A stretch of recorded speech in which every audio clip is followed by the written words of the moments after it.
چھٹی حدیث بھی بخاری اور مسلم دونوں میں ہے، مشکات میں 680۔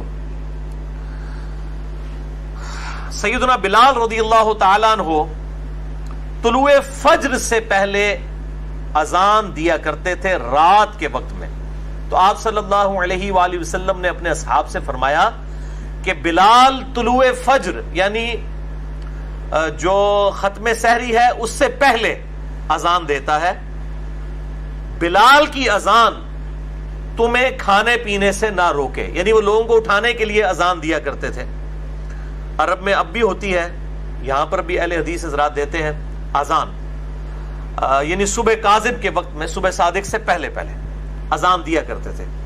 تو فرمایا کہ اس کی اذان تمہیں کھانے پینے سے نہ روکے جب تک ابن ام مکتوم اذان نہ دیں، سحری کھاتے رہو۔